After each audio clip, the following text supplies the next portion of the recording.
Black Trospective. Today, I want you to remember that there was a time when people like you and me were not allowed to vote. Our hurdles ranged from gender to race to age to mistakes.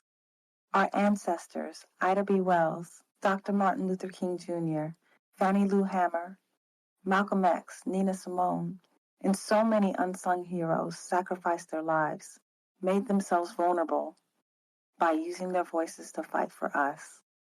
Coretta Scott King once said, "It doesn't matter how strong your opinions are. If you don't use your power for positive change, you are indeed part of the problem." Hello, Black Perspective Beauties. Do you know how powerful your voice is? How using our voices collectively can move mountains and change history? I have two special guests, Ronda Wallace with Florida Rising and Trish Brown with Power Up People, who fight and advocate for rights of everyday people like you and me.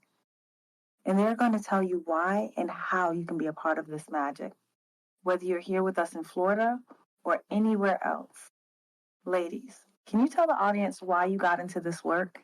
So my name is Ronda Wallace, and I work for Florida Rising. I am the statewide community action team manager here in Orlando, Florida, and we are bringing political justice to Florida.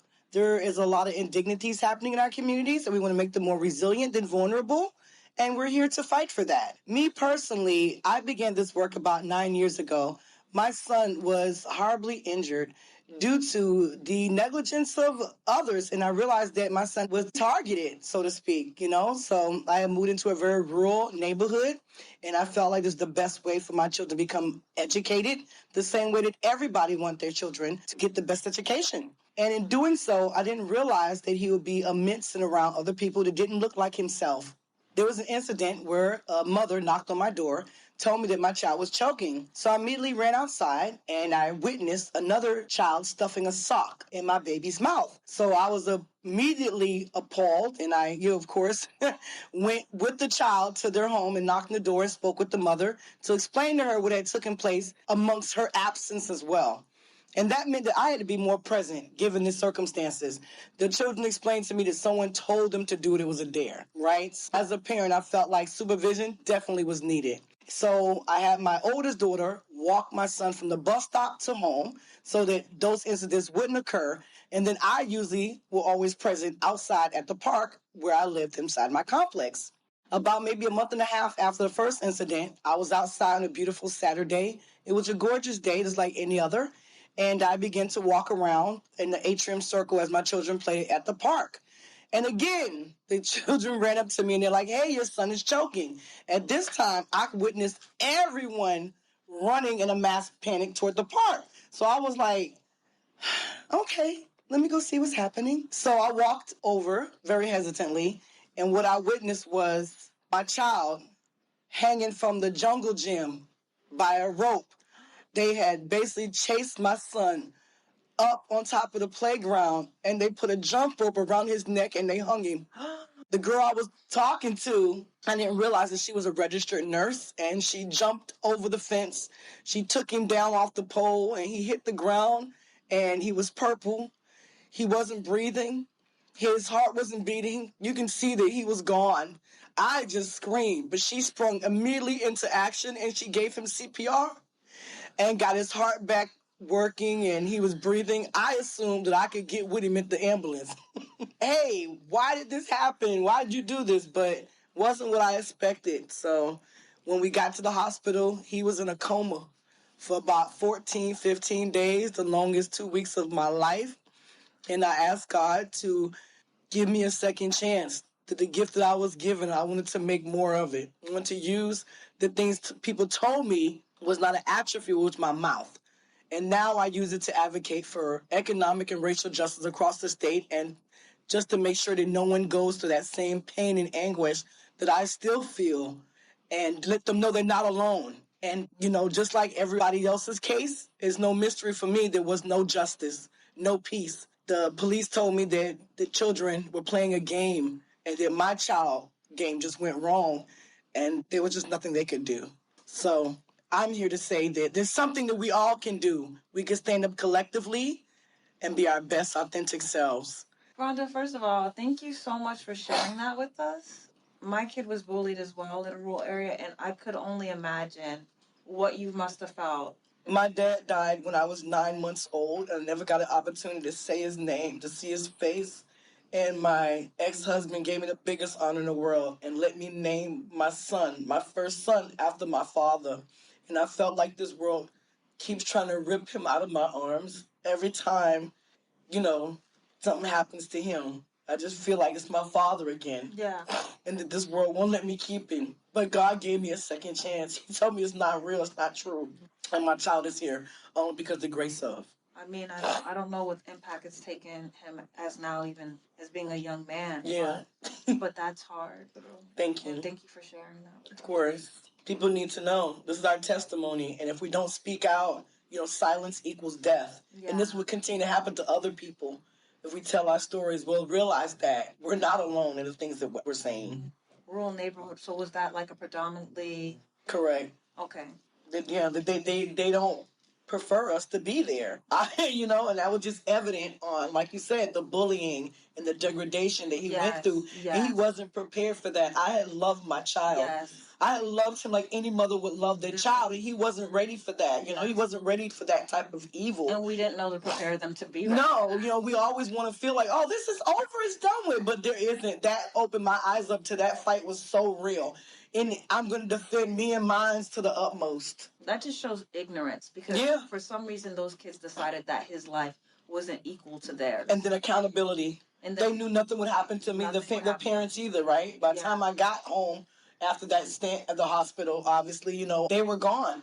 They were released from their leases. Wow. There was no evictions or nothing. I asked people, I got a mouth, right? So, they were just, obviously for their safety. Not for yours, for them. No, for them, for real.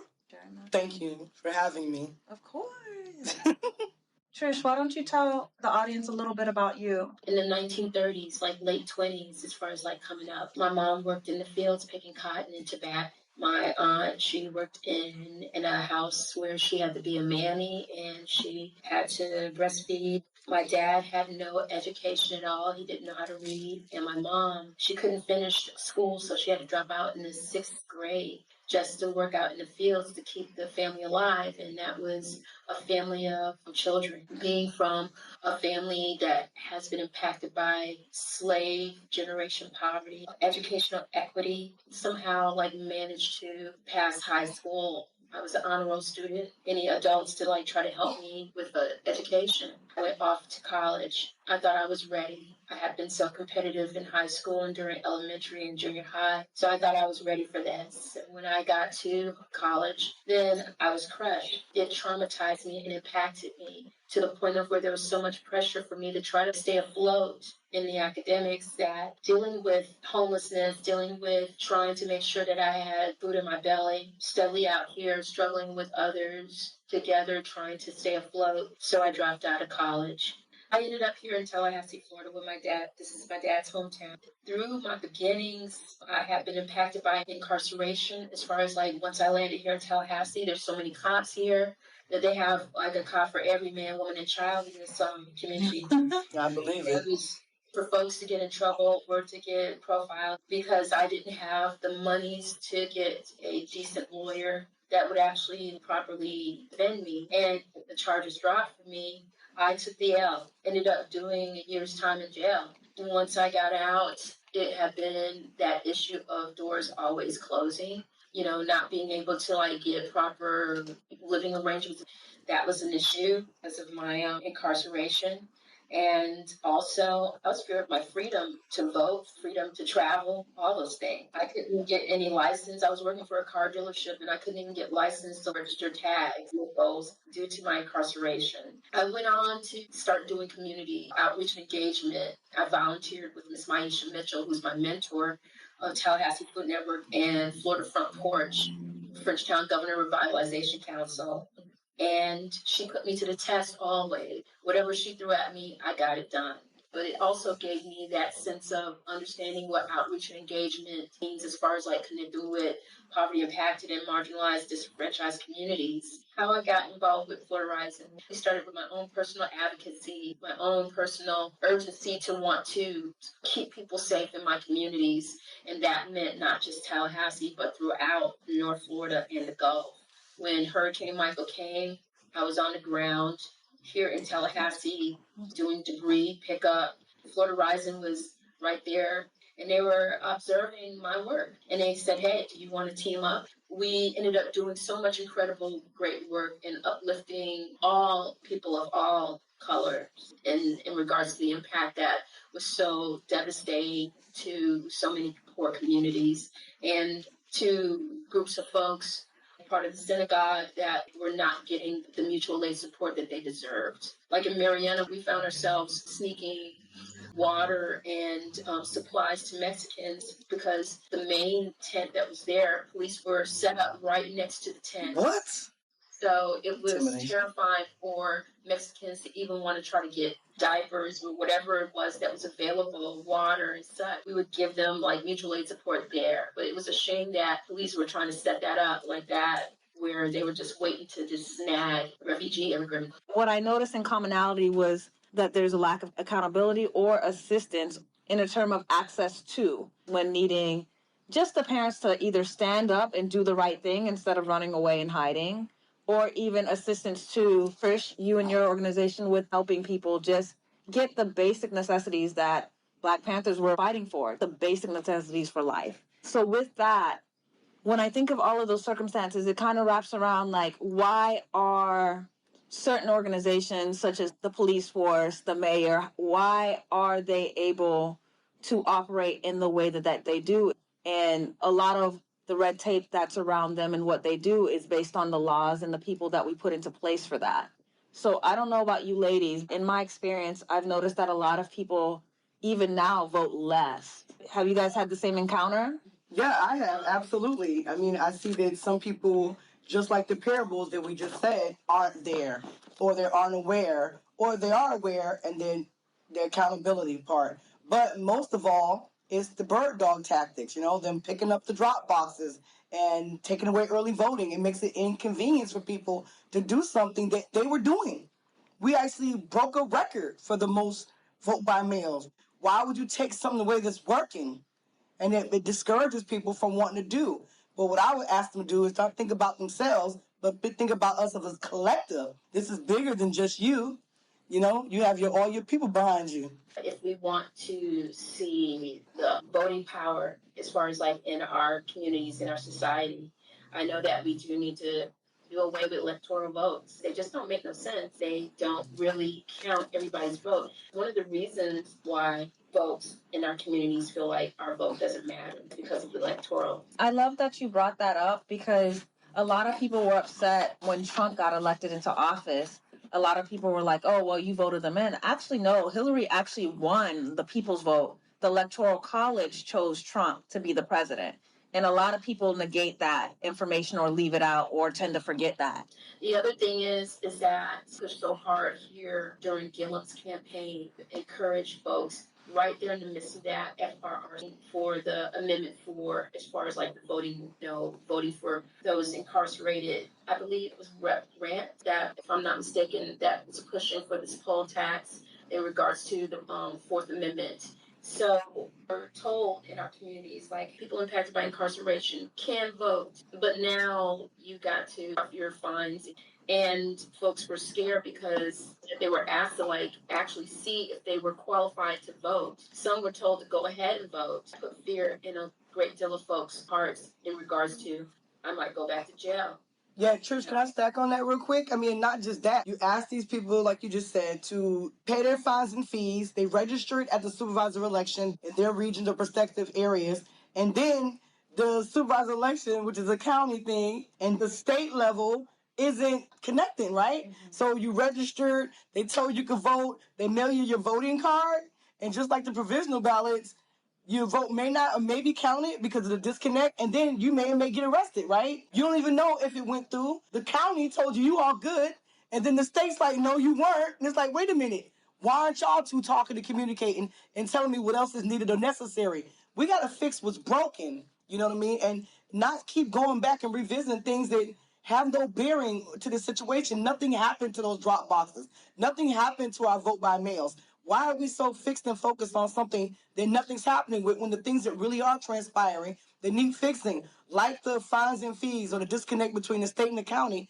This is what our lawmakers and our elected officials should be working on, figuring out. I'm trying to make it make sense, Trish. How about you? I am too. Again, there's that whole thing with it's discouraging wanting to vote if they keep getting all these obstacles that are in their way. We'll tell them that, like, hey, we got this, that, hey, there's hope, and whatever, and then hope gets shut down due to electoral votes and intimidation. I was a poll watcher. We had the boiler room where we were there like trying to like ensure that people were safely getting to the polls, let alone being able to like go in and do what they had to do. And there was so many nonsense help that like we kind of like caught it, said, hey, your ID, let's go online and get your ID, since they want to like act a fool like that. Those things, being discouraged, pushed back every time we take a step forward. Another problem is that when we do vote, we got a lot of like people that we say that they're going to do this and do that for us. They'll keep their promises. It's like, why do we vote if we're not going to be heard, or better yet, be lifted up in this? And then on top of that,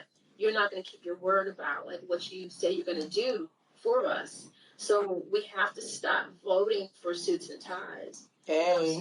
No more voting for lettered people. No more voting for alumni. No more voting for classists. Because even with my grassroots organization, follow in on that when it comes down to picking candidates. And the thing is that when marginalized, poverty impacted people who got the answers, who put their necks on the line and have like shown track records of like the hard work that they've done, turn around and say, hey, will you help me, campaign for me to get us at the table? We're met with that's classist. Somehow we have to like fight to put an end to capitalism surrounding election. We can get somewhere. We got to stop voting for popularity, for faith leaders. We got to stop voting for suits and ties. Start voting for real people in our communities that really have heart and really care about our communities and have shown that they're here. It's their duty to fight for our freedom, duty to win, and to love one another and support one another. So you said that people can't vote for suit and ties. Sometimes it seems like, I don't know who the candidates of like, oh no, was for you guys, but for me, it was Trump and Hillary, and even Biden and Trump, birds of the same feather for me. How do people go about that? So say you don't want a Hillary, say you don't want a Trump. How does the normal day-to-day average folks like me, how do we get our representatives up there, people that are really fighting for us? We look towards our community. We look towards connecting with folks in our community, parent and inclusive in our communities. Start discussing about how we don't need this type of ideology, that folks have taken on in regards to how we vote and who we vote for, and start changing the narrative. We have to educate our people and build power in that. That's what Power Up People are trying to do, because I need people to vote. I need to vote with accuracy as far as like knowledge, and knowledge is power. So I need your vote not just to be, we got you registered, voting with results. That just reminds me of how I used to vote versus how I vote now. When I first started voting, young self, we had a snippet in school, right, about how to vote and why do we vote, but they didn't really tell you how to vote. So when I was younger, I just used to pick whether it was Democrat or Republican. It's like, oh, I'm a Democrat. Let me just check Democrat. What I learned as I got older and as these people started getting elected is that just because they're in your party doesn't necessarily mean that what they're saying their belief system is and what they're saying that they're fighting for is actually what they're fighting for. I had to learn to do my homework. So even with my son now, who's going to be turning 19 in April, even now I sit with him and we pull up the ballot. When we know voting season is up, we pull up the ballots, we pull up all the names, and we do research on both parties. We look at their history. Like I found out one of the judges that ran last year was the same judge that acquitted George Zimmerman from Trayvon Martin's murder. Things like that they don't tell you. They're not going to advertise. You want to look at their records and see what they're actually doing as opposed to what they're saying, what the real work is. But they don't tell you that's how you should vote Because, right, you should vote with knowledge behind you, but we don't. Normally we're like, oh, Democrats are for family and Republicans are for business. No, they're all for business. When I was little, I was in elementary school. Again, this is how, in between segregation and then them putting the schools together. And they came to me, the school did, and they taught me how to vote. I was 5 years old. And they were like, hey, this is what's going on, and this is the candidates, and do you know this guy? And I was like, oh, yeah, Ronald Reagan, the guy with the monkey. Mm-hmm. I know him, absolutely. And when I went home, I was just super excited that I got a chance to be a part of this mock voting session that was real, right? And I went home and I told my grandmother, I was like, hey, I voted for Ronald Reagan. She was like, what? Yes. So there's things like that happening as well. The same thing that they're discouraging, that they feel like, Ron DeSantis is saying is happening in schools, actually happened in school, but it was on the opposing side that was doing it. So again, fake news sometimes, right? So this is how our universe has affected all of us. Me being my age, y'all being, your genre, and this is what happened to all of us. But those stigmatisms, we have to be knowledgeable of them, that they occurred, so that we can move forward. Our history is definitely our future. Ronald Reagan, he was actually allowing the CIA to pump crack into black neighborhoods. So that's why you have to be careful with who you're voting for. Nancy and Ronald Reagan were the same people that were promoting the war on drugs, were actually doing the cause and effect so that they could discriminate against poor people and people of color. And I feel like him, Ronald Reagan, and Trump, those two, puppets. They were on the news, they were on the TV, we all knew them. They just was celebrities in a way. And now they've been thrust into this scene as puppets. But we got to figure out the puppeteers too and hold them accountable again, both of them. It doesn't take a rocket scientist to certainly find out who are the ones that are pulling the strings. Yes. It's out there, is available. Do we want to see it? And strategize and organize to tap from local official levels, statewide government, our nation. So scientist isn't doing this by himself, and you have to have those to uphold you in the power. And there's always strategy behind why it's being done this way. I know some people want to say that the scientist is more dangerous than Trump. Well, it's not just Trump creating him to be that. It's others behind the curtains that are doing the same to try to make DeSantis as powerful as possible and to push that type of fascism and militia. The most fearful thing about this is that, again,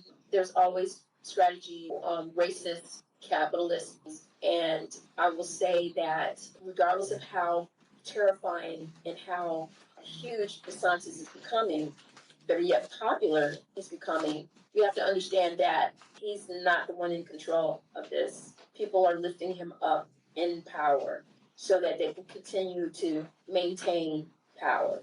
It even means being aware to the most basic terms. General elections and primary elections.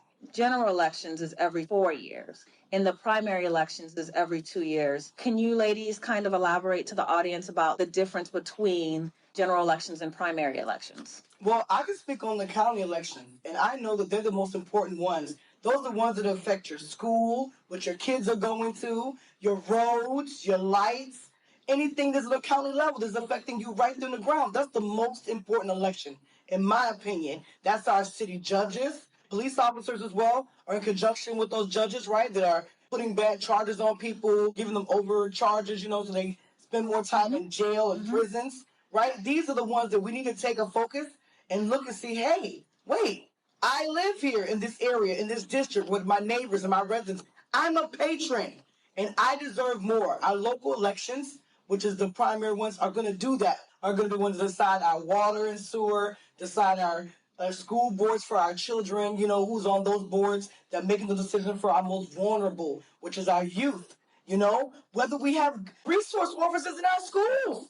Those are local elections that are going to really help us define and shape how our neighborhoods look, our districts, our communities. As patrons, we're given a civic duty to stand up for what's right. And our local elections is what's going to do that and how that happens. I can't say it enough about how power people wants to build confidence with people in our community to make their presence known in these spaces, to not be intimidated to connect with legislators and local officials and the news. With that comes the fact that, again, why isn't this happening quick enough? Why isn't it happening fast enough?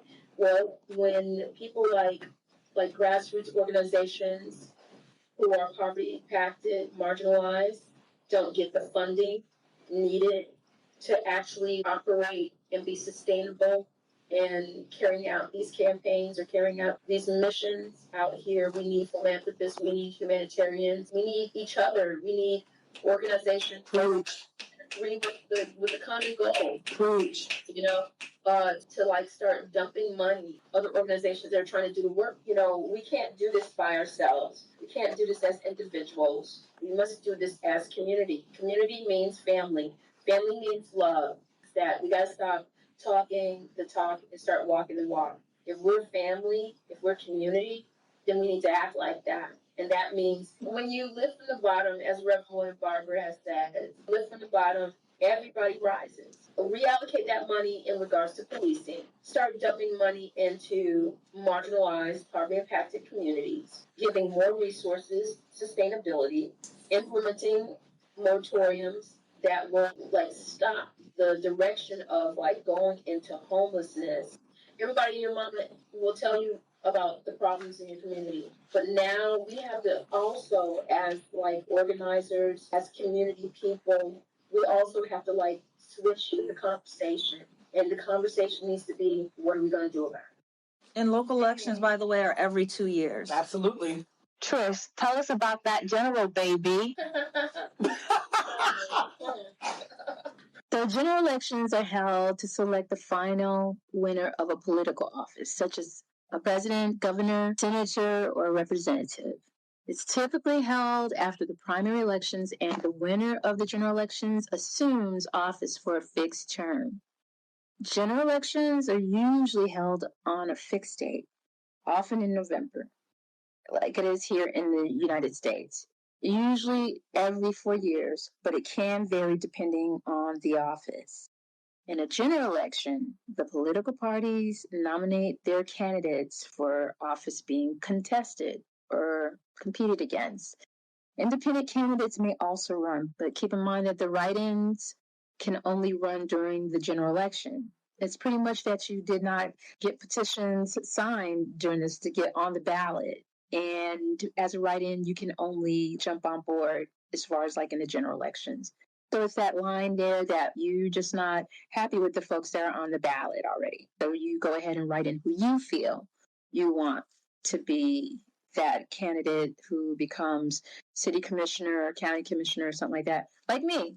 Keep in mind that the general elections are known as presidential elections as well. One more thing I want to say about the primary elections is this, and make sure folks is clear on it, because I hear so often how folks would rather wait for the general elections to vote. And honestly speaking, it's important to in both the primary elections and the general elections. Primary elections are normally held quite a few months before the general elections, depending on the jurisdiction, and usually are every 4 years. But this can vary depending on the office being run for, sometimes 2 years.